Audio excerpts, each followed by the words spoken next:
Hello, everyone. I'm Rachel. And I'm Anaya. And welcome to today's presentation, Food Addiction and Weight Loss. This is the third of 6 virtual presentations that will span over the next few months.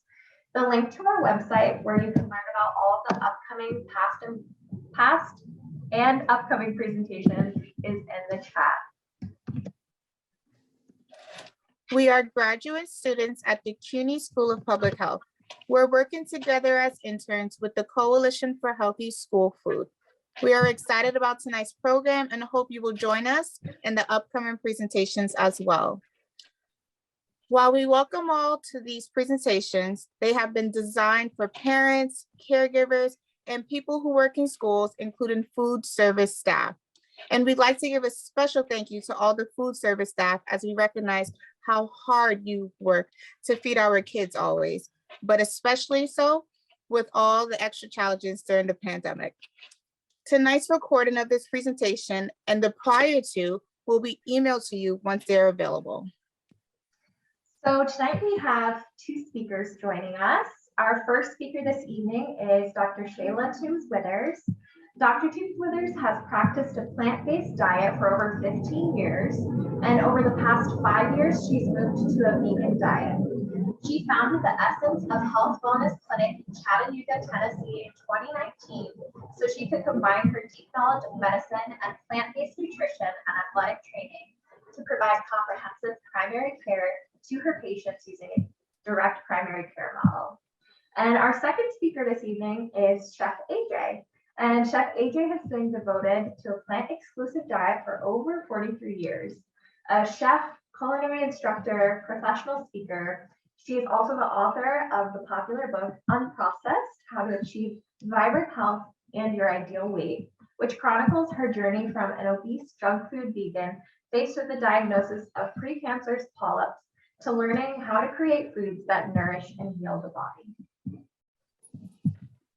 You will have the opportunity to submit questions to today's presenters by typing your questions in the Q&A tab, not the chat.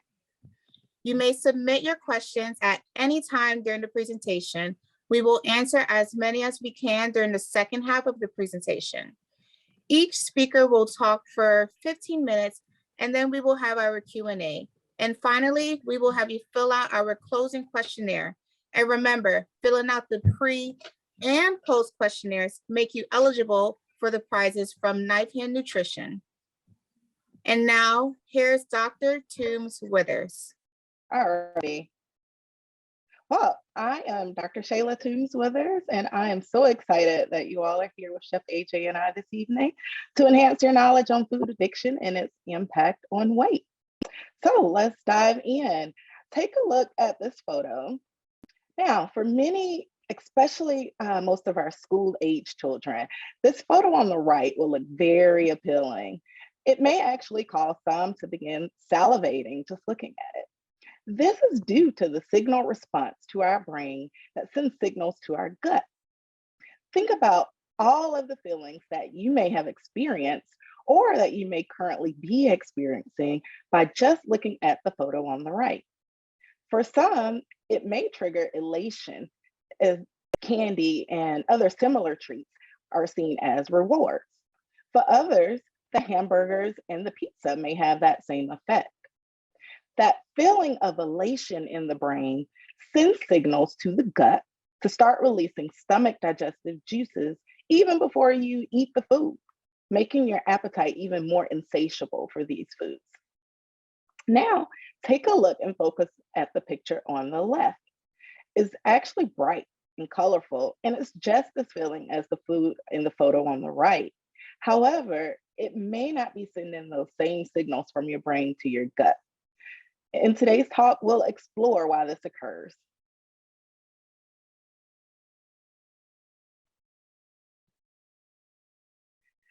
So, what exactly is food addiction? Food addiction has been studied and found to have similar properties as other addictive disorders including drug addiction. Food addiction is when one may crave highly palatable foods, regardless of whether or not they actually feel hungry. They may obsessively think about food outside of the times of actually feeling hungry. They may have compulsive or uncontrollable urge to eat, regardless of if they feel hungry or if they may feel full because they had just eaten. They may gain pleasure and elation only from eating certain types of foods, and they may overindulge and eat beyond what is actually needed to feel full or required for normal nourishment of one's body. Food addiction has been linked to obesity and binge eating disorders, which is why this topic is so important.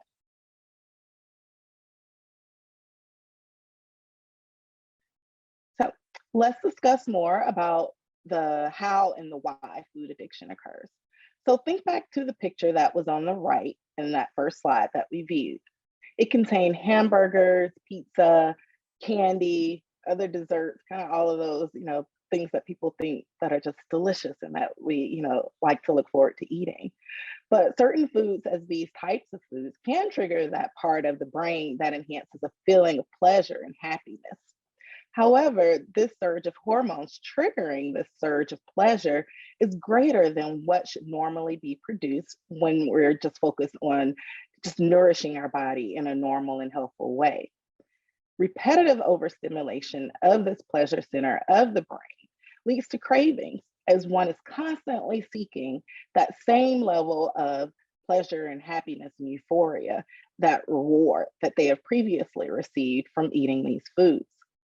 Over time, the brain becomes tolerant of that signal, which then will require more and more of these same types of foods to achieve that same level of reward that was previously received. Addiction occurs as one is seeking the pleasure, leading that individual to seek to obtain this reward of pleasure at any cost that may come.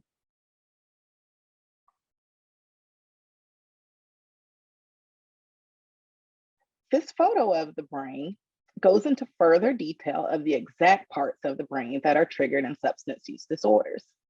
And as we discussed, this process is similar actually in food addiction. As we viewed in the previous slide, one receives a pleasure or reward from certain foods. This is triggered by the basal ganglia portion of the brain, which is highlighted in the teal color on this photo.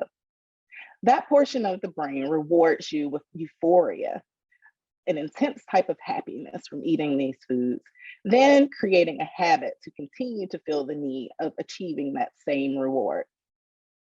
The extended amygdala of the brain, which is the part highlighted in yellow, is responsible for making it challenging to overcome addiction. When we try to avoid eating those foods that have become habitual for us, we may experience feelings of irritability, anxiety, hunger, stress. This is similar to what one may feel when they're going through withdrawal from a substance use disorder. In the prefrontal cortex of the brain, the portion highlighted in red, that's responsible for helping you with your day-to-day functioning. When triggered with unhealthy foods, it can trigger cravings and excessive seeking of obtaining those foods to function. So this is why food addiction is challenging, as with addiction in general, but there are ways of battling food addiction.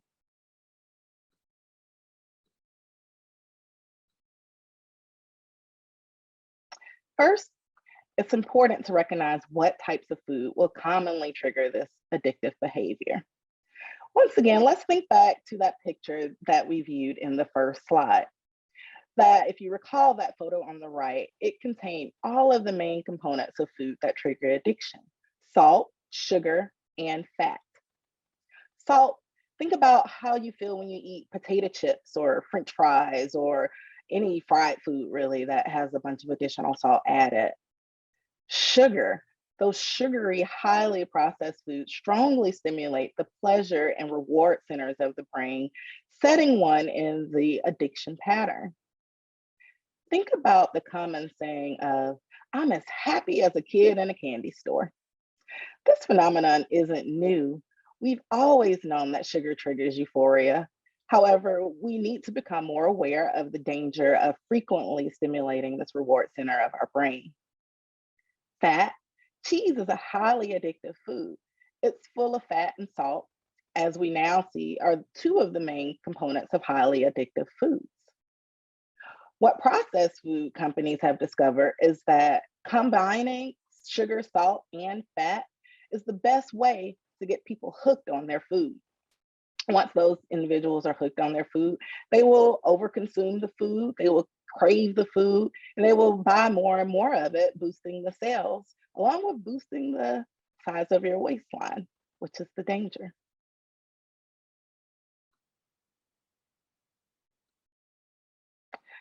Over time, the type of foods, these highly processed type of foods that lead to food addiction and the habits associated with addiction can lead to chronic disease.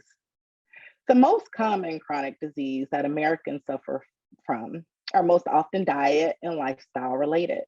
High blood pressure, type 2 diabetes, high cholesterol, and heart disease. As a family physician, a common concern I often hear people express is that, well, it's just too expensive to eat healthfully. However, I want to challenge you all to think about the high cost of eating those highly addictive foods. Think of the cost of those medical bills, the prescription bills, the years taken off of your life and your quality of life, the fatigue, the sluggishness that you will experience from consuming those highly addictive processed foods. This actually comes at quite a high cost and is much more affordable to just eat healthfully.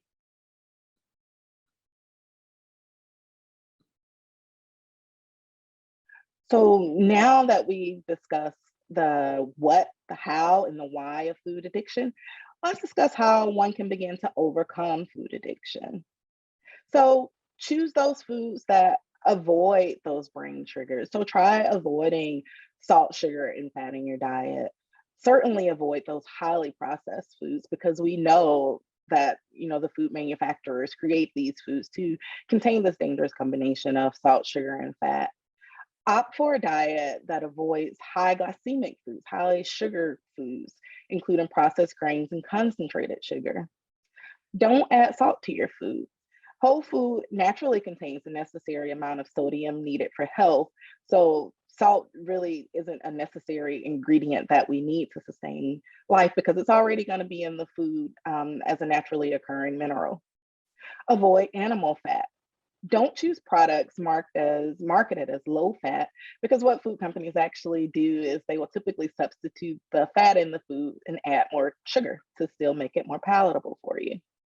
And then try rewarding yourself with other non-food based rewards. So instead of the candy treat, reward yourself with a fresh fruit frozen smoothie or something different to get away from triggering your brain and triggering those habitual signals.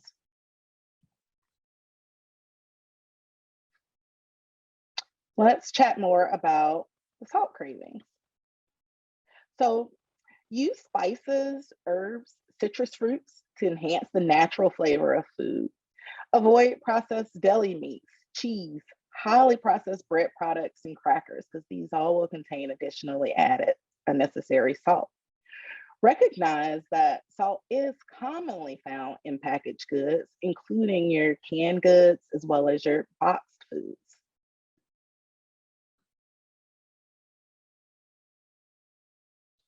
Recognize those common foods with a high sugar content. Sodas, sports and energy drinks, fruit juices. Always actually opt to eat the whole fruit instead of drinking the concentrated juice drink because the juice will actually contain more sugar. Candy, desserts, ice cream, breakfast cereals are all highly highly processed foods. Try some of the healthier alternatives to sugar noted in the photo on the right here. Unsweetened applesauce and ripened bananas are great alternatives to adding simple sugar in baked goods. You can make your own salad dressing with fruit instead of using syrup to avoid a high sugar dressing. You can sweeten and flavor your water with fresh or frozen fruit instead of drinking soda or juice.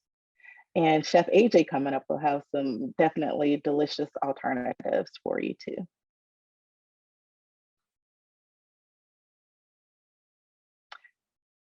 So we're going to think lifestyle over diet.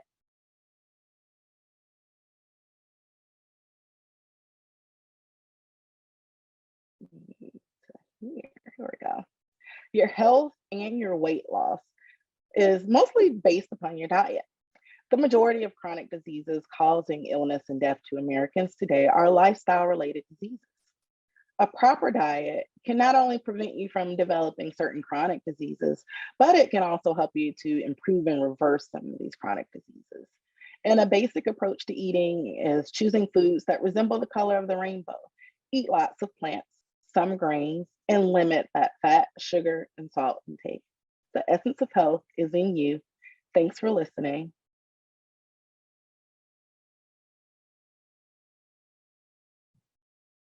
I'm going to hand this back over to Rachel. Thank you so much, Dr. Toombs-Withers. That was wonderful, very informative. I'm going to hand it off to Chef AJ now. Thank you so much. Let me, I'm not the best with Zoom. I'm going to share my screen. Give me 1 second. I hope I do this right. Screen share. I think we're there. Let's see, we go here. And can you see this now? Hello, everyone. Thank you so much for being here. And thank you for the opportunity to speak to you. My name is Chef AJ, and I really enjoyed Dr. Toombs-Withers' talk, and I'm going to expound on some of the things that she talked about. I wrote a book called The Secrets to Ultimate Weight Loss, and I like to talk about how you can eat up, slim down, and get healthy all at the same time. And that is what I call the secrets to ultimate weight loss. So we're just doing a little bit of an abbreviated version of what is a much longer talk, but a little bit about me. I have been vegan for almost 45 years now, but I wasn't always a healthy vegan. These pictures don't really do justice to how overweight I was at 5'5" tall, because I was close to 200 pounds, believe it or not. But now I weigh about 120 pounds, and I've kept it off now for over 10 years using many of the principles that we're going to discuss today. But I do believe that for most people, one of the underlying reasons for excess weight is this concept of food addiction. But first, we're going to talk a little bit about, oops, sorry, I am just going a little bit too fast. There we go. First thing we want to do is what I call the food addiction quiz.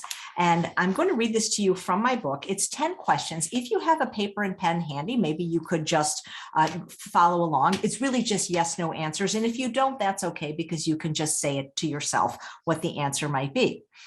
You know, food addiction is really not a very good term for a disease, because the truth is you can't be addicted to food or eating, because if you didn't eat, you would not survive. But it is possible to be addicted to particular foods. And these foods are generally things that I don't really consider foods. These are processed foods, ultra processed foods, things that are not found in nature. And for people that are vulnerable or susceptible to the effects of food addiction, foods like sugar, flour, these processed foods, they go through the same refining process as drugs and alcohol. And for a certain segment of the population, depending on which doctor you speak to, I've heard that it's 1 in 7, that it's 20%. But I think everyone is susceptible to having problems when a diet is made up largely of animal products and processed foods, to struggle with weight or some of these very common diseases of lifestyle like heart disease, diabetes, and more. So if you were to Google food addiction quiz, you would get quite a few. And one of the most famous ones is the Yale food addiction quiz. It's much longer. Mine is pretty short, and it's pretty straightforward. And so what I like to ask people that I work with, either individually or in my group, is I want you to answer these 10 questions as honestly as possible. And that way you will know if you have a problem with a particular type of food or drink. And by the way, don't feel bad if you do, because this stuff was designed to be addictive. So you fill in the blank for whatever it is for you. The processed food industry knew this. That's why they created this hyperpalatable product or products. Now, when it comes to the food or drink that you might have a problem with, do you absolutely have to consume it daily, or perhaps even several times a day? I know that when I was in the throes of food addiction, I was completely addicted to Coke, Slurpees, and Dr. Pepper. And the answer was I had to visit 7-Eleven multiple times a day just to function. Number 2, do you feel bad if you're unable to get your fix? Number 3, do you think about it often and can't wait until you're able to consume it again, even if you just had it? Number 4, is it difficult for you to moderate your use of it? You know, that's a really important concept, because know anybody that attends arugula anonymous meetings. People don't hit the 7-Eleven at midnight for broccoli slaw. And the truth is whole natural food, fruits, vegetables, whole grains, legumes, nuts, and seeds. These are foods that people don't have trouble moderating, but it's the hyperpalatable foods that cause you to have this surge of dopamine that creates this bliss point in your brain. Let's face it, most people can't moderate them. Number 5, do you often consume more of it than you intended? So do you say, I'm just going to have one cookie, and then you end up eating the whole sleeve or the whole box? Number 6, and this is important, do you often feel shame or regret after you consume it? I don't know anybody that feels that way after eating a second serving of broccoli or maybe a second apple or ear of corn. Number 7, do you have physical or emotional withdrawal symptoms when you try to abstain from it? Think about people that drink coffee, they don't get their cup of coffee, or people that drink wine every night. What happens? Or people that have to have dessert after every meal. Number 8, is it difficult for you to get through even a single day without consuming this substance? I know for me, up until the age of 43, I had to have a 27-ounce Coke Slurpee with 8 pumps of vanilla syrup just to get out of bed. Number 9, does abstaining from it result in any physical or emotional discomfort? And number 10, does the mere thought of abstaining from it bring on strong emotions such as anxiety, sadness, anger, or grief? I've had many people tell me that they would rather die than give up cheese or bread or anything like that. So if you answered yes to any of these questions, you may be suffering from an addiction. How does the thought of giving up these foods or beverages for even a day make you feel? How about for 21 days? What emotions come up when you consider the possibility of having to abstain from these substances forever? And like I said, food addiction is not widely recognized in the medical literature. I think it's a terrible name. Many of the doctors I've worked with talk that they should talk about it, call it dopamine deficiency disorder. So that's just sort of a general quiz. And you can, if you like, type in the chat how many you got yeses to out of 10. I know that when I was almost 200 pounds and stuck in what is called the pleasure trap, I answered yes to all 10 of them. And again, you can see there's a difference. The shorts on the lower left, those were my shorts at one point, and now they no longer fit. And so I believe that the diet that is the correct diet for human beings, whether they have food addiction or not, whether they need to lose weight or not, the diet that will prevent these common diseases of lifestyle like heart disease, diabetes, type 2 diabetes, that is, it's all the same diet. We don't need to have one diet for people that have food addiction, one diet for people that have obesity, one diet for people that have heart disease. Because the truth is the diet that is most favorable for helping people manage or overcome their food addictions and lose weight is the same one that all the wonderful doctors that I work with and for recommend for disease prevention and disease reversal. And it's based in the principle of what is known as calorie density. And what calorie density simply means is calories per pound of food. Now, this is not counting calories, guys. You do not have to memorize how many calories or look up how many calories in a half a cup of rice or a cup of blueberries. Understanding the principles of calorie density simply means that you have to know what's called the average calorie density of just a few major food groups. Because the thing is, food ranges in calorie density from 100 calories per pound to 4,000 calories per pound. So there is a 40-fold difference in the calorie density of food. Now, our stomachs are about the size of a cantaloupe. They hold about a liter of food, which is a little over 4 cups. Now, we have what's known as the mechanisms of satiation. We have stretch, nutrient, and calorie receptors that line our digestive tract. Now, if you look at the stomach of the left, it contains 400 calories of oil. You can see that it barely fills the stomach at all, which means that it slips under the radar undetected by the mechanisms of satiety. Well, if we fill our stomach, if you look in the middle stomach with animal products, it could be chicken or cheese or anything like that. It takes up a little more space in the stomach than the processed oil, but not very much.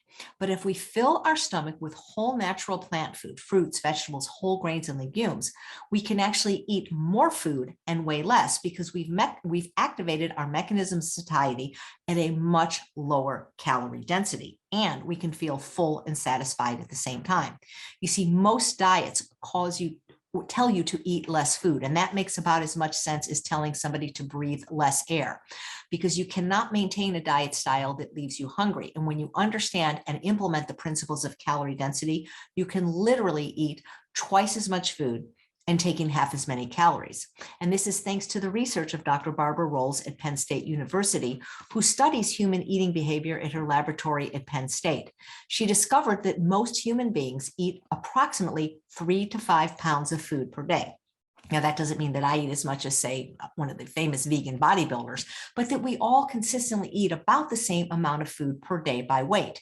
And if we want to continue eating the same quantity or volume of food, but want to lose weight, we don't want to eat less food or count calories, carbs, or points, or weigh and measure our food on our plate. We want to change the food that we're eating. And this is what calorie density teaches us. And if you do that by as little as 500 calories a day, you can safely, sustainably, deliciously, without experiencing hunger or deprivation, lose about a pound a week. And that's what we're looking for, is slow, sustainable weight loss. Because if what you do isn't something you can do forever, the results won't be permanent. There's a doctor that I'm quite fond of named Dr. John McDougall. He's been a doctor for over 50 years, and he wrote a book that explains the principles of calorie density. It's called The McDougall Program for Maximum Weight Loss. And one of the sayings he's been saying for close to 50 years is the fat you eat is the fat you wear. Now, you may know from, if you remember from maybe a high school biology class, that all protein has 4 calories per gram. All carbohydrates also have 4 calories per gram.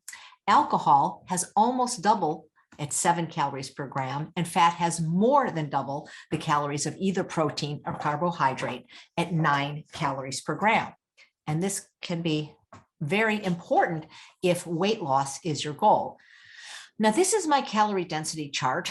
And I think there's a little bit of a mistake because somebody did these slides for this presentation. So don't look at the colors, just listen to my words. So I discovered when I was teaching this to my clients, before I learned Zoom and before I learned PowerPoint, a client would come to me for help, and I would give them the longer version of this talk individually. And I had given the talk to a young lady. And after I was done, she scratched her head quizzically and said, "What am I supposed to eat?" Because I was writing this on a PowerPoint. And so I took a red Sharpie and I made a vertical line and I said, "Eat to the left of the red line." So let me explain what that means. Now, I had mentioned earlier that foods vary in caloric density from 100 to 4,000, a 40-fold difference. So let's look at the foods to the left of the red line, which are foods that you can freely eat without having to worry about how much you eat. These are whole foods. These are foods that are found from a plant rather than manufactured in a plant. And these are vegetables, non-starchy vegetables, starchy vegetables, and fruit. So fruit, we'll start with non-starchy vegetables. We'll get to them. Sorry, these slides are a little bit in order that I'm not used to, but these foods in green, if you think of a stoplight meaning go, you can eat these ad libitum. What that means is most people can eat all they want from this category, as much as they want, as often as they want, whenever they want, until comfortably full. And comfortably full doesn't mean I'm so sick I want to throw up Thanksgiving full, but until comfortably full, and you can maintain your weight and lose weight to very close to the weight that you desire to be. So these are whole foods. And what that means is they are not only found in nature, but they contain vitamins, minerals, phytochemicals, antioxidants, micronutrients. But almost even more important than that is they contain fiber and water. You see, animal products and processed food, which most Americans eat over 92% of their calories from, contain none of these beneficial components, but they also contain no fiber and no water. And where weight loss is concerned, especially where satiety comes into play, is that fiber and water together create what's known as bulk, and bulk is what creates satiety, that feeling of fullness that tells you it's time to stop eating. If you think of a sponge that's dry and you put it in water and expands, that is what these whole plant foods do. I mean, fiber is important to every bodily process. It helps flush out toxins, it binds to cholesterol, it removes waste material.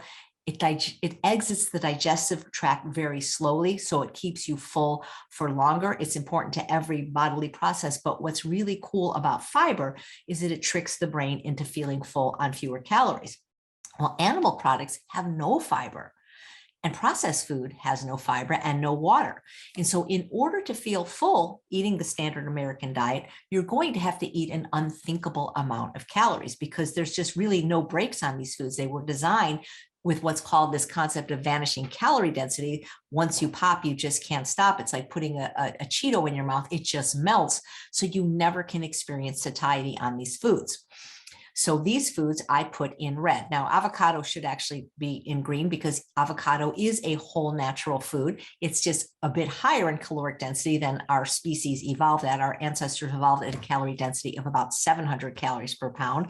But avocado is a whole natural food. It's just that it's a little bit higher in calorie density than the other fruits, which are 300 calories per pound. And for our ancestors, it was seasonal. And when you think about it, as healthy as avocado is, if you go on the website of the California Avocado Commission, they will tell you that a serving of avocado is 1/5 of an avocado. I don't know a lot of people that can take a ripe, luscious avocado, slice it into 5 segments, eat one and put 4 back. If you can do that, then do it. I'm not one of these people that can moderate these higher calorie, high fat foods.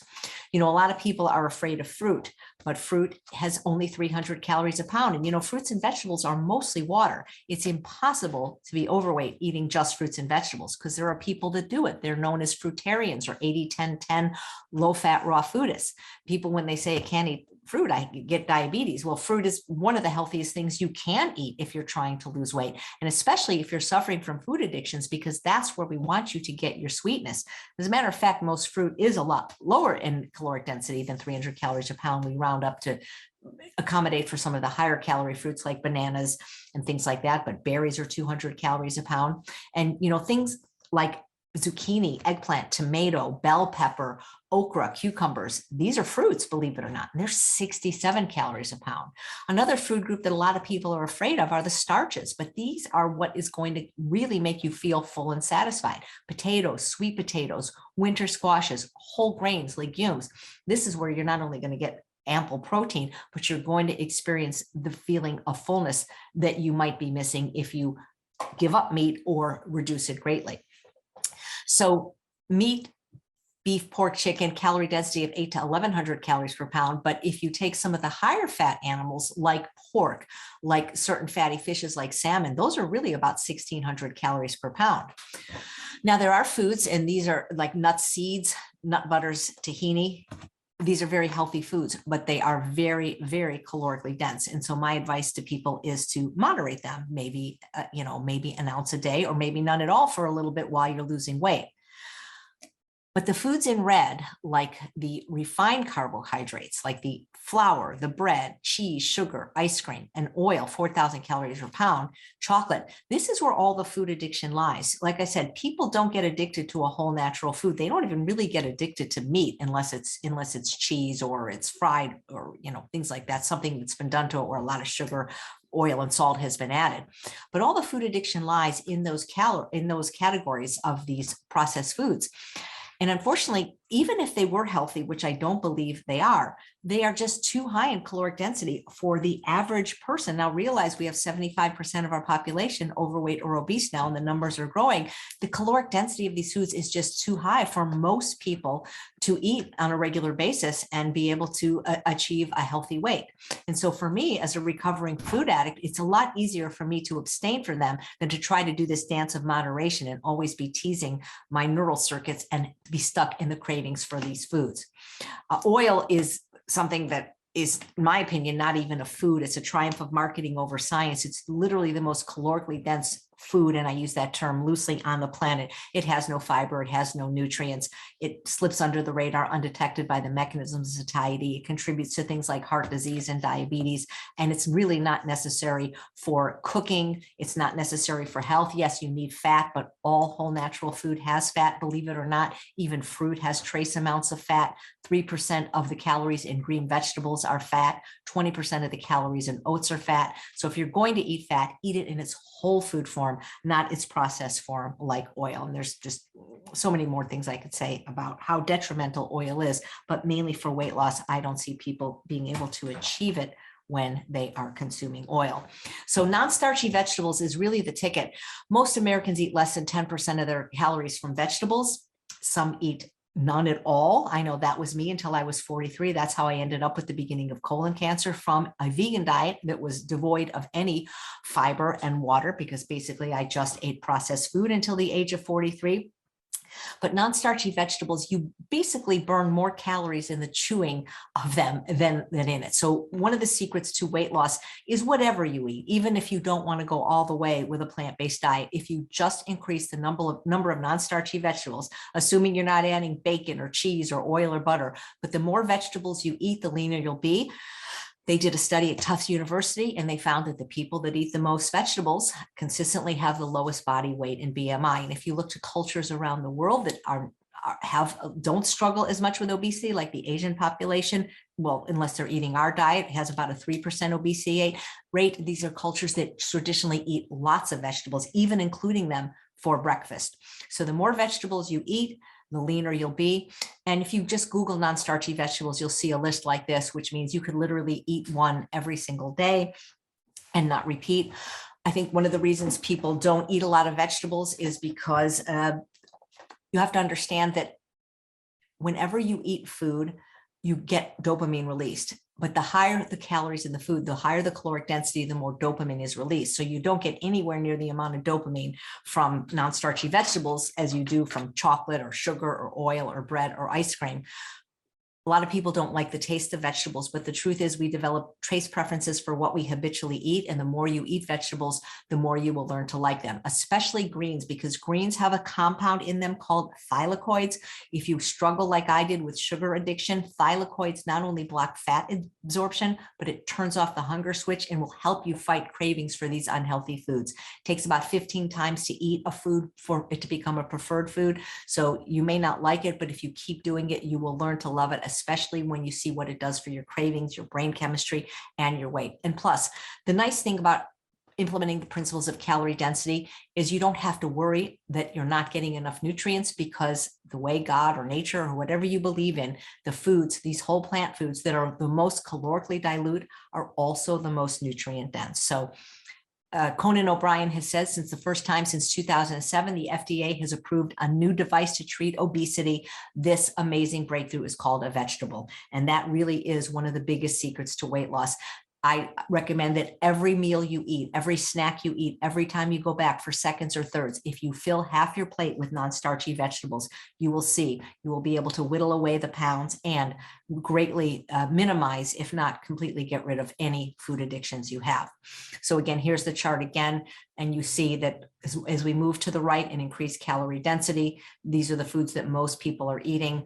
They lack fiber, they lack water, they lack nutrients. Higher caloric density means more dopamine is released. So we perceive that we like the taste better, when reality is we develop taste preferences for what we habitually eat. So whatever you eat today, you're going to crave tomorrow. So make it a vegetable and you will learn to love them. So this is fruit. I didn't eat fruit until I was 43 years old because it just wasn't sweet enough for me. But now I look at it as nature's candy because I haven't had sugar since July 6, 2003. And sometimes certain fruits like envy apples are just too sweet for me. So you want to get your sweetness from life, but you also want to get it from fruit. You can take things like bananas when they're ripe, freeze them, and turn them into the most delicious ice cream with no other ingredients, just by using a blender or a food processor or a machine called, what's it called? I can't think of the name right now, but it's like $29 at Bed Bath & Beyond. It'll come to me. Okay. So again, we keep going back to this chart because it's really important to remember to eat as much of the foods in green, avoid or greatly minimize the foods to the right of the red line if you're somebody struggling with weight or food addiction. So unrefined complex carbohydrates. Carbohydrates get a bad reputation. Carbs are bad. People are afraid to eat carbs. Yes, carbs are bad if they come in their processed form: sugar, flour, alcohol. But nature doesn't make mistakes, guys. Whenever you have a problem, look to nature. In their unrefined form, potatoes, sweet potatoes, all these wonderful winter squashes, kabocha, delicata, Hubbard, these are actually about only 200 calories per pound. All the wonderful whole grains and legumes, beans, split peas, and lentils, in their whole form, they are very healthy. And realize that most of these foods, you're going to be cooking with water, so you're going to even lower the caloric density more. You know, you can drink a lot of water, and that's great. It's healthy to drink water, but see, water exits the digestive tract too quickly. So you can't lose weight just drinking water. But when water is bound to the food in cooking methods, you lower the overall caloric density. So for example, if you were to take oats, a lot of people just take oats and eat them dry, maybe with a splash of almond milk. Well, when you eat them that way, they're 1,800 calories a pound. But when you cook them in water, it's now about 365 calories a pound. Nobody really eats beans raw. So again, these water cooking methods are going to lower the caloric density because there's just something magical about water. Because water, when it's bound to the food and the fiber, it just fills you up. So, the same thing, we can steam our potatoes versus, frying them. There's cooking methods that make food delicious and lowers the caloric density. And giving up oil is probably the quickest way to lower caloric density of every food. So just keep going back to this slide. So here's the difference between complex carbohydrates and refined complex carbohydrates and unrefined and dairy products. I put them in this slide because animal products are found in nature, in the animal, but there is no dairy or there's no cheese in nature. There's no ice cream in nature. So it's even more problematic because ice cream and cheese is not only an animal product, which means it has all the detrimental effects of animal products, no fiber, no water, all the toxins, all the hormones, all the antibiotics that the animals were fed with, but it's also a processed food. And it's in these categories that I see all the food addiction lie. It's in the dairy, it's in the bread, it's in the sugar, and it's the products that it's made from. Whole grains are about 500 calories per pound, but when you process them into bread and flour, they are now about 1,500 calories a pound. We've greatly increased the caloric density. Whenever you process a food, a whole food, you make it calorie rich and nutrient poor. And I know a lot of people think, well, bread is healthy. It's the staff of life. We break bread with people.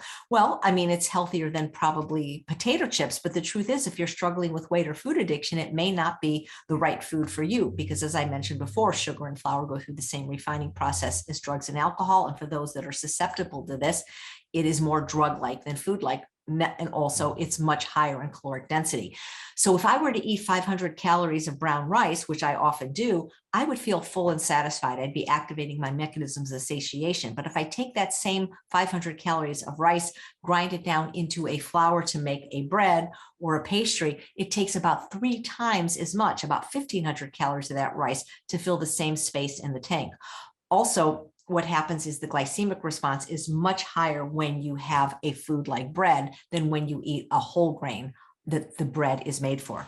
Sugar is about 1,800 calories per pound, and most Americans eat over, I don't even know how many pounds now. It keeps getting higher of sugar per person per year. I think it's something like, I don't even know anymore because it keeps going up. Beets are a whole natural food and they're about 195 calories a pound, but you process them into beet sugar and now you have a food that is 1,800 calories a pound with no fiber, with no nutrients. It's actually an anti-nutrient and it's found in almost every single food in the store. But if you eat whole foods, you're going to find sugar the way nature intended, which is in the fruit. You're going to find flour the way nature intended, which is in the whole grain. Okay, so let's see again. So all oils, it doesn't matter if it's butter, if it's lard, if it's coconut oil, these are 4,000 calories a pound. These are not going to be favorable for somebody that's trying to lose weight. And when you put these products on your food, and again, these aren't found in nature. Have you ever taken an olive off a tree and tried to squeeze it? It's not like squeezing an orange. It doesn't come out. Oil is processed actually very heavily often with a toxic chemical called lye, and it takes about 44 olives to make 1 tablespoon of olive oil. It takes about 16 ears of corn to make 1 tablespoon of corn oil. And so throughout most of human history, we weren't eating oil at all or butter. We were eating fat that came in its whole food form, like nuts, seeds, and avocado, because it had fiber intact, but we weren't eating these products. And these, if you just get rid of these, you will see that it will be so much easier to lose weight and reverse any lifestyle diseases you have. I mean, none of these fats taste good on their own. Nobody drinks olive oil. When you use these fats, it blocks the taste buds on your tongue. You're going to have to use a lot more salt in order to enjoy your food. So I don't even consider these foods. These are very calorically dense, very nutrient poor, and they're really not health promoting. And they're certainly not going to be helpful if you're somebody trying to lose weight. So what I'd like to do now is some calorie comparisons. These are 200 calories worth of apples. If I put them in there, 500 calories worth of apples. So again, I said our stomach is about the size of a cantaloupe, and I have these 3 glass jars. They're identical in size. And 500 calories worth of apples. Apples are about 200 calories a pound, or about 6 apples. Most people I know can't eat 6 apples in one sitting. But look how easy it is if we were going to juice those apples to drink that. Or if we were going to just put it in a food processor to make it into applesauce. It's the same calories, but look at the difference in volume. If this was your stomach, what do you think is going to fill you up more? Well, hopefully you would say the apple. Now, in the apple juice, the most important component of the food, the pulp and fiber, has been removed. And the problem with that is when your blood sugar gets raised much more quickly from the fruit puree or the apple juice. And what happens then is your insulin levels get raised more quickly. Insulin is the hormone responsible for driving fat into the cells. So the apple sauce is a little bit better than the apple juice, but in terms of satiety, you're not going to feel full when you create these products. And the small little jar or dish on the bottom, these are apple rings. When I dehydrate those 500 calories worth of apples, I get about 1 cup of dried apples. And it's just much easier to overeat on food that's been altered and having the fiber or the water removed. So now I'm just going to show you what 500 calories looks like. And by the way, the jar on the left of the potatoes, I couldn't even fit 500 calories per potatoes. That's maybe like 200. So this is when you compare it to cheese, when you compare it to maple syrup, when you compare it to flour, when you compare it to M&Ms. So nuts. Nuts are healthy, but look at, this is 500 calories of nuts, and this is about 200 calories potatoes. Imagine this is your stomach. What's going to fill you up more? 500 calories of peanut butter, a couple hundred calories potatoes. So I used to eat nuts. Because I was told they were healthy, and they are. And even just eating a normal amount, I could not lose weight until I switched a food that's been vilified, potatoes. And now, today I was traveling and I stopped at Wendy's and I had 2 baked potatoes for lunch. Potatoes are nature's perfect food, especially if you're trying to lose weight. Oil isn't. You can see 500 calories worth of oil. So I'm going to go very quickly through these slides. These are not calorie comparisons. These are fat comparisons. And when you understand calorie density and you lower the fat in your diet, you can eat more food. You can have 40 baby carrots or 1 corn chip. You can have 1 cracker with sour cream dip or a huge tray of crudité with a bean dip. You can have a tablespoon of ranch dressing or 10 pounds of cherry tomatoes. This 12 pounds of fruit salad have trace amounts of fat.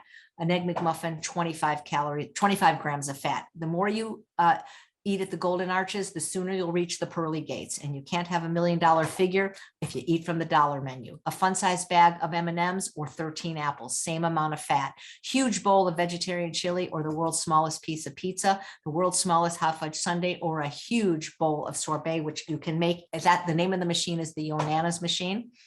You can have a huge salad, put some balsamic vinegar on his dressing, but the minute you put the feta cheese on, now boom, 7 grams of fat. You can have 1 donut, or you can have 70 oranges. The choice is yours. 1 truffle or 26 oranges, 1 peanut, or 3 cups of air pop popcorn. Just to show you what the food looks like that I eat, so you can see how delicious, plentiful, and abundant it is. These are burgers and all kinds of things that regular people eat. There's even a restaurant in LA, in Washington, that makes food the way we can eat it. It's called Sharky's.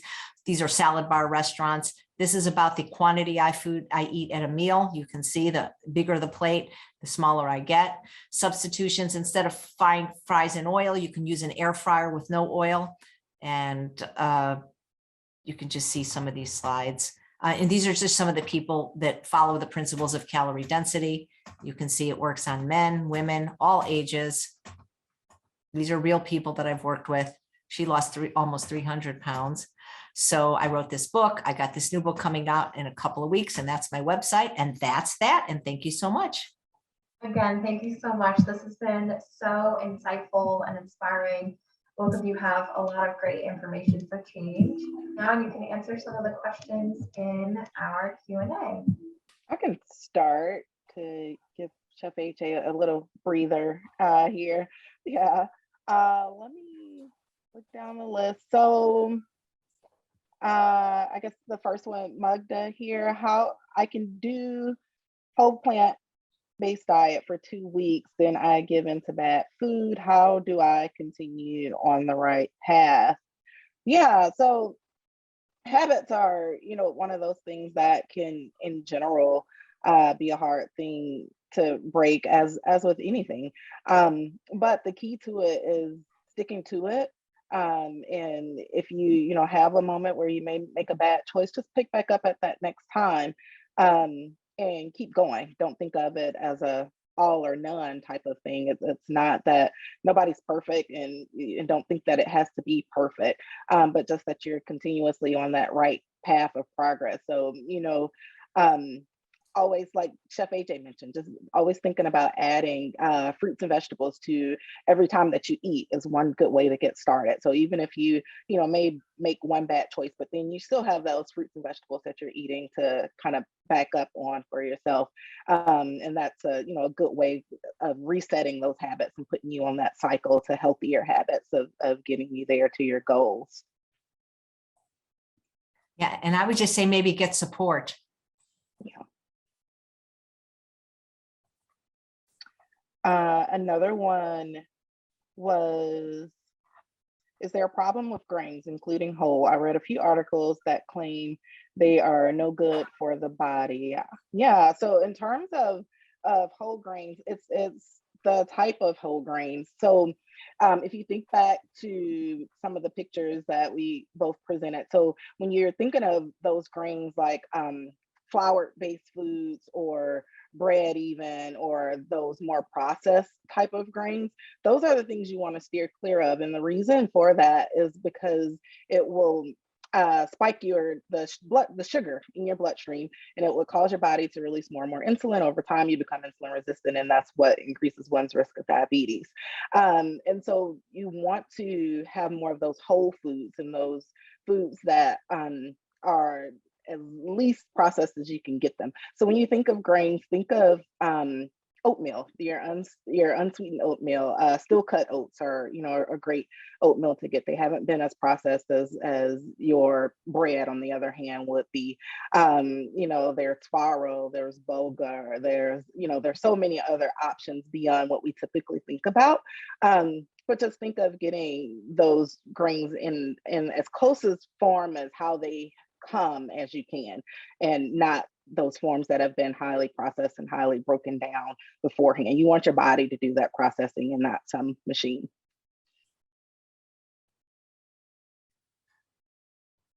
I don't know if you had anything to add there, Chef AJ. Yeah, what I was about going to whole say, grains? well, they're no good for the body. How do you explain Asian population who've been living on white rice for billions of years and are trim and healthy? So I wouldn't listen to Dr. Gundry. I'd listen to Dr. Toombs-Withers and eat your grains, just eat them whole.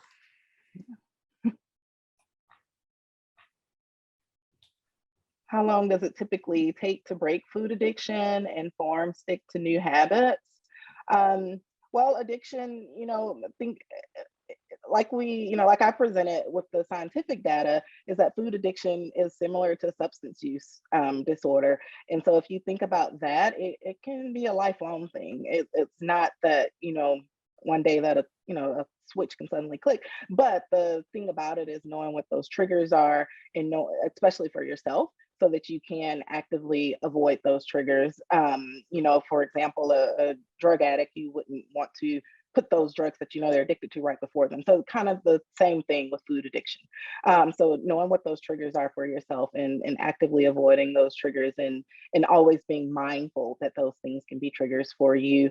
Chef AJ spoke to some of what her food triggers were, and how that she, actively avoids those things to stick to it. Yeah, and I would say that I'm not sure it can be completely overcome, but I think you manage it just like anything else. And I think by having a clean environment, not having those foods in your environment, that helps. And I think there's no pat answer like 2 weeks, 2 months, 2 years. It's going to depend on how long and how deeply you've suffered, but I do believe there's hope for everyone. Yeah, certainly. What vegetables would be good at breakfast? I can just say what I eat, and then Chef AJ can chime in there. Some things that I like at breakfast are spinach, spinach and kale. Spinach, I add it to a tofu scramble, or I may add it in a smoothie, or even just sauteed with sweet potato. It's another good way of having it. And you can do kale the same way. They make great breakfast foods to me. So I would say eat the vegetable you like the most. And if you hate all vegetables, eat the one you hate the least.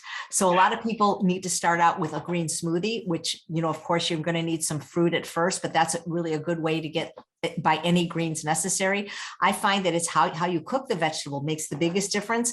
And so, just steaming things may not be the way you like them, but when you roast vegetables like Brussels sprouts, which I hated for so many years, you bring out the natural sugars and caramelizations, and there's things you can put on them like balsamic vinegars, which come in all kinds of flavors. They have no sugar, but they taste incredibly sweet, and mix them with a little mustard, and you can make this marinade, and it can be absolutely delicious. I'm not telling people to have only vegetables for breakfast. Have them as part of your breakfast. You're going to need that starch for satiety, because vegetables are 100 calories a pound. If that's all you eat, you're going to be really hungry.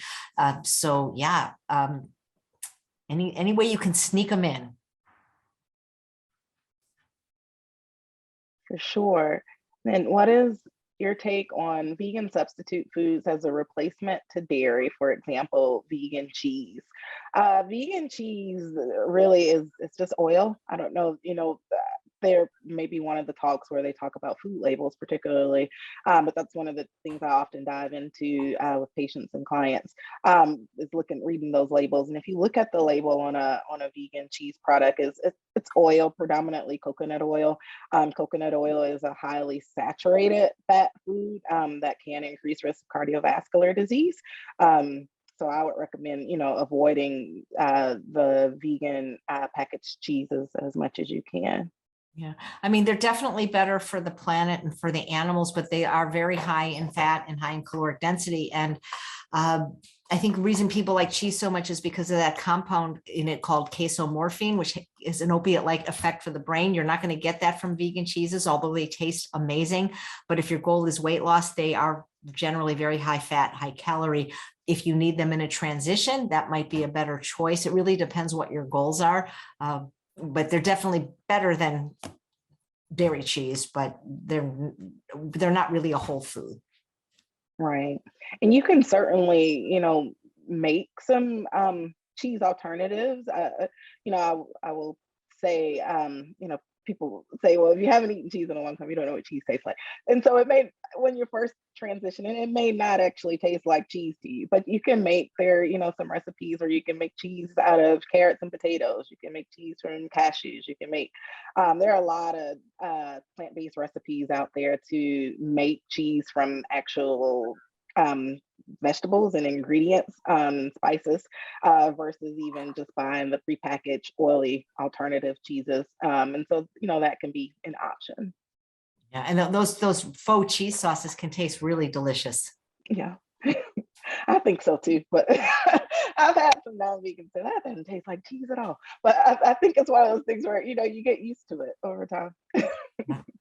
It's hard for people. Yeah. Chef AJ, this one's for you. It says, Chef AJ mentioned that oils are not a healthy food choice. What is an effective way to saute without the use of oils? And are there any concerns heating nonstick cookware without the use of oils as a potential for leaching?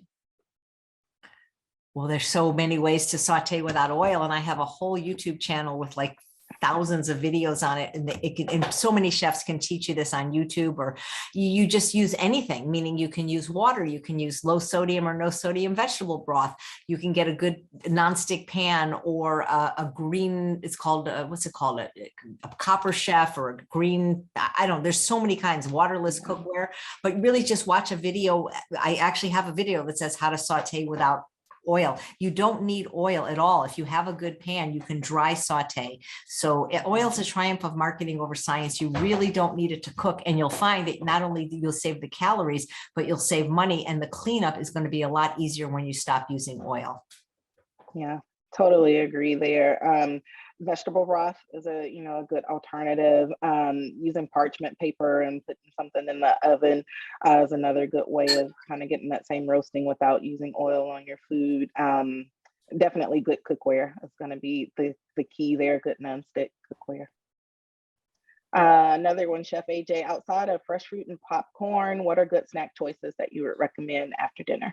Well, I don't recommend eating after dinner. And I don't know if maybe the doctor will agree with me, but most GI problems are because people aren't supposed to be eating after dinner. They're supposed to be at least 3 to 5 hours after you eat before you lay down. So I don't recommend snacking in general, but I certainly don't recommend eating after dinner.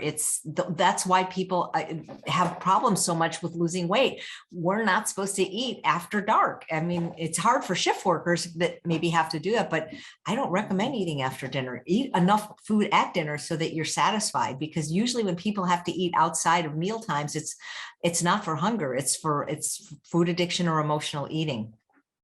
I agree with you there. Yeah, newer research when it comes out to about weight loss and obesity is one of the things we look at is intermittent fasting. And what intermittent fasting does is it helps to avoid these constant spikes of insulin sugar in your body from people having, eating these multiple different times of the day versus just concentrating your eating for certain times of the day. And over time, that's been shown to help with weight loss as well as weight management.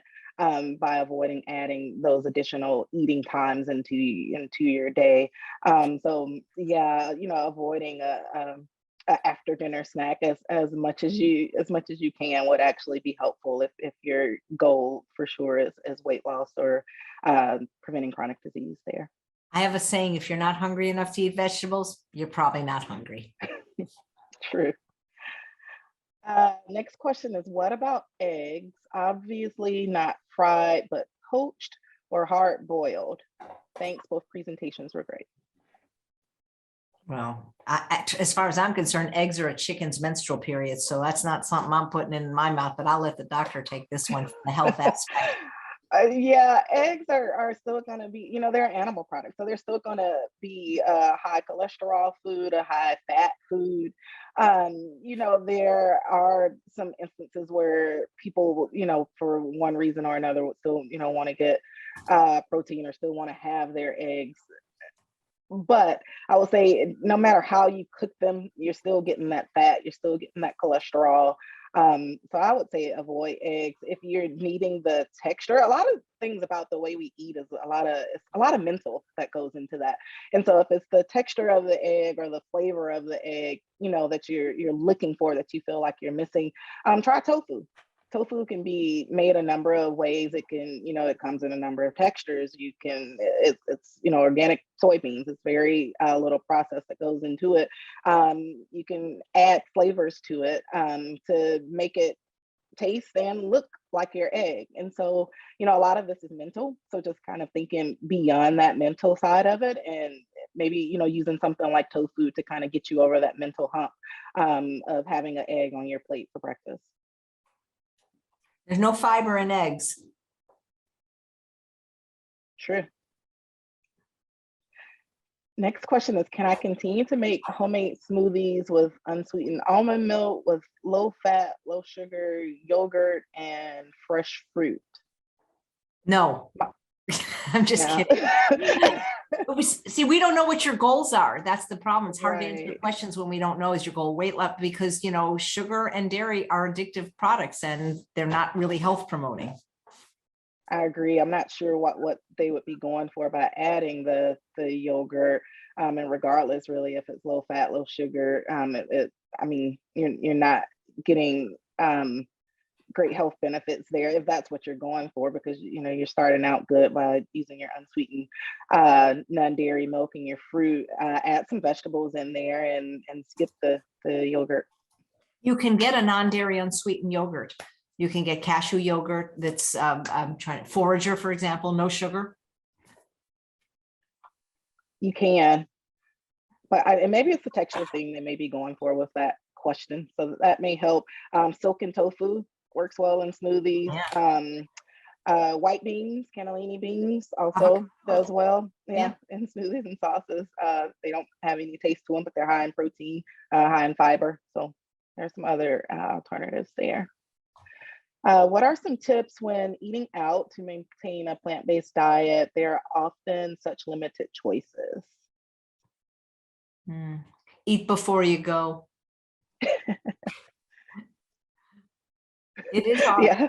It's really hard. I don't know where you live, but it's you can go on an app called Happy Cow, which will tell you at least all the vegan places, but just because it's vegan doesn't mean it's healthy, unfortunately. Restaurants use more. I used to work in a restaurant. Restaurants use more sugar, fat, and salt than you ever would at home, which is why I really do believe eat before you go, so you're not so hungry, and you do the best you can. Right. Yeah. Or, if it is a time where, you want to go out, be picky about it. Don't feel like you have to eat what's exactly on the menu or exactly how it's served. Maybe be picky about it. You can talk to your server, talk to your chef, order. Typically, one of the things I like to do is if I look at a menu, and I see vegetables, that lets me know, yeah, they have, broccoli. There's broccoli in the house because they have it on this dish. They have kale in the restaurant because kale is a part of this dish. And so just ask, well, I see that you've got these vegetables available because you have them as a part of these dishes, and so this is what I want for my dish. So sometimes you may just have to be a little bit picky if there is a time where you do have to go out. Or bring your food. I've done that, believe it or not, to restaurants, and then they charge me for the lowest price entree because I just can't eat most restaurant food. Mm-hmm. Or call before, talk to the chef during non-peak hours. Tell them, don't tell him what you can't eat. Tell him what you can eat, that you've heard nice things about the restaurant, but you're on a special diet, doctor's orders. Can you accommodate me? I can eat any fruit, vegetable, whole grain, or legume without the addition of sugar, oil, and salt. Sometimes chefs will come up with something spectacular.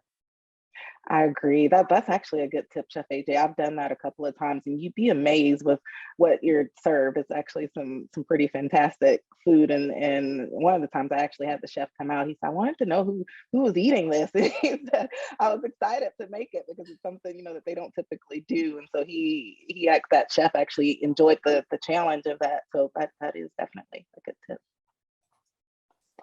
Next one is I travel and cannot use an air fryer. Is there a way to eat healthier without one? Yeah, one of the things that I like to recommend is Instapot. You can have that with you. I don't know if you're traveling with your air fryer, but if you're trying to travel with something different, maybe an Instapot would be an alternative, or going to a grocery store when you get to wherever you are and just buying foods that you can keep in your hotel room or wherever you're going. Yeah, I mean, you can, most people don't have it. I mean, I can't want to say, but I didn't have an air fryer most of my life, and I was able to eat healthy. I agree. The Instant Pot you can travel with, they have a 3-quart one. I have traveled with a small air fryer, but I don't see why air travel and air fryer are they're not mutually exclusive. I mean, you don't need an air fryer to eat healthy. What you need an air fryer for is if you're trying to get something very crispy like a French fry and not use oil. That's really what people use air fryers for. So yeah.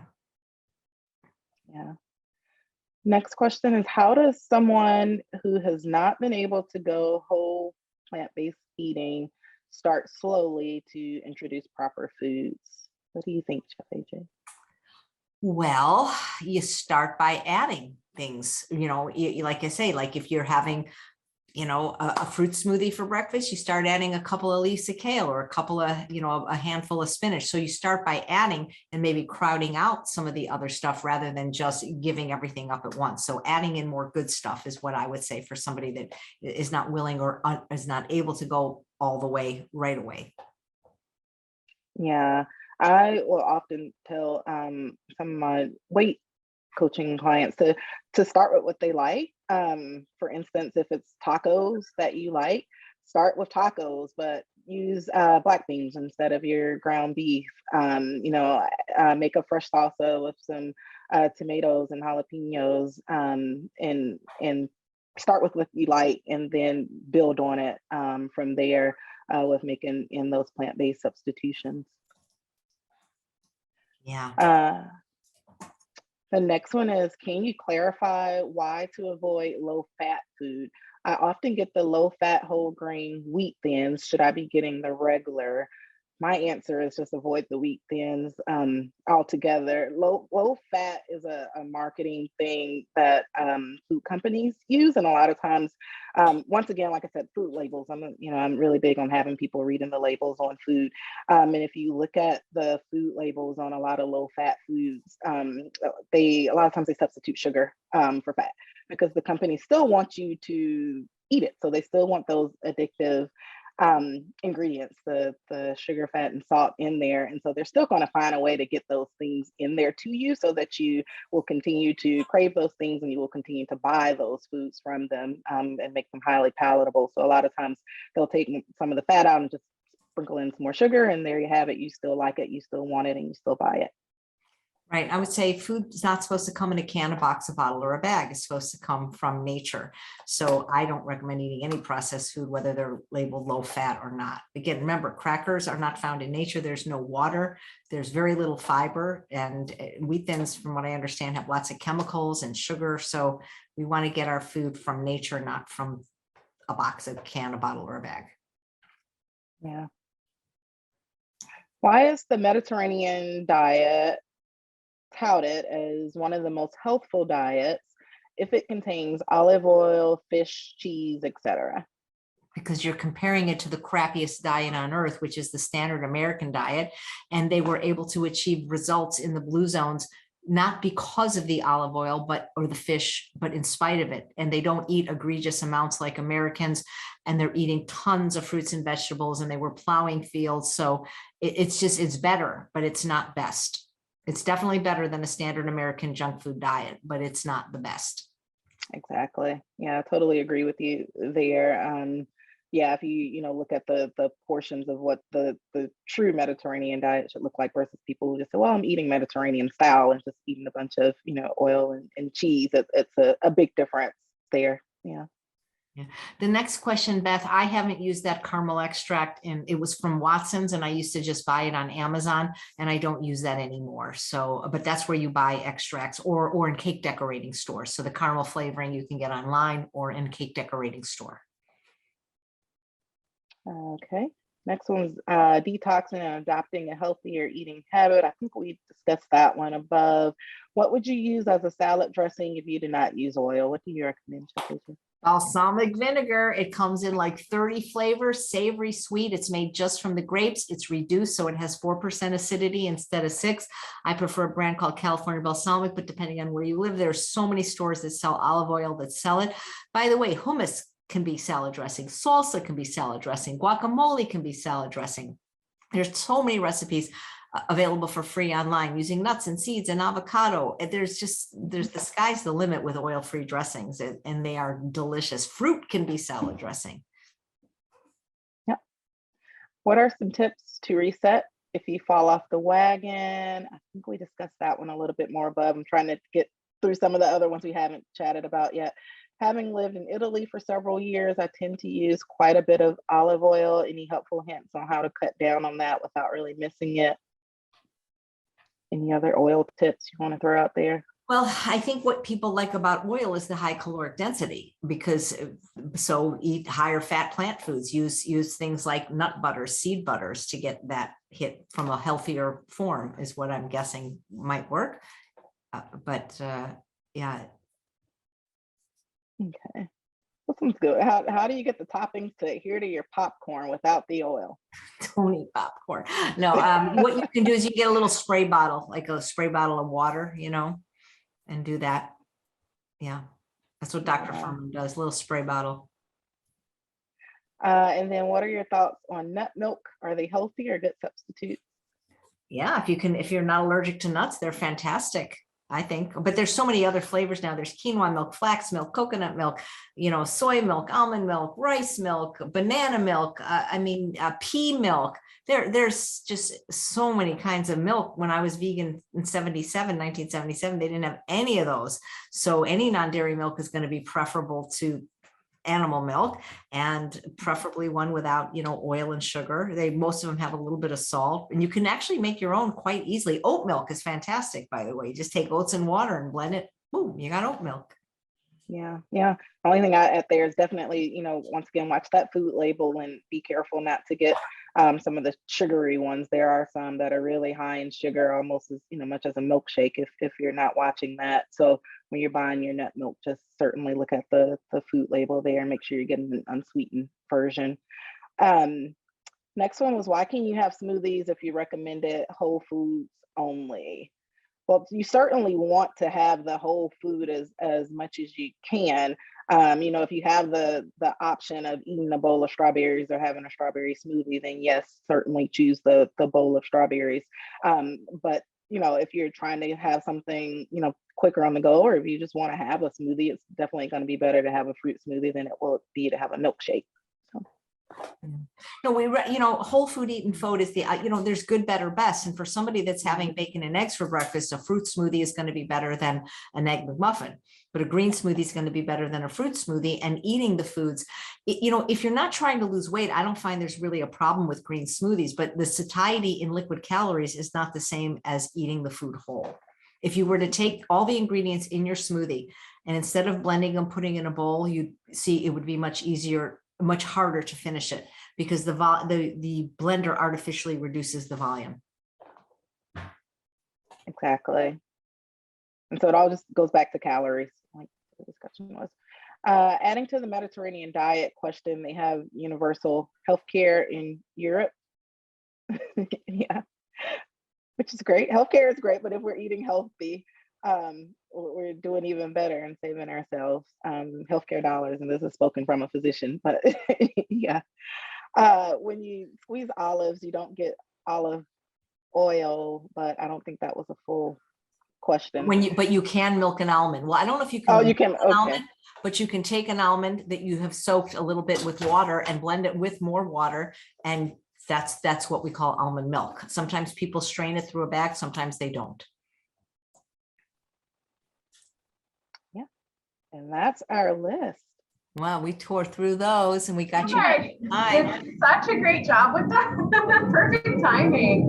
Again, thank you so much for joining us tonight. I know Anaya is going to pop on here as well, but Yes, I'm here thrilled to have you. And again, thank you to our participants and for all those wonderful questions. Most of our participants are still here, so they were hanging on throughout those questions. So again, thank you guys so much. Thank you so much, speakers. We really appreciate it and your time. And we hope to see everyone else at our next few presentations. So stay tuned for those.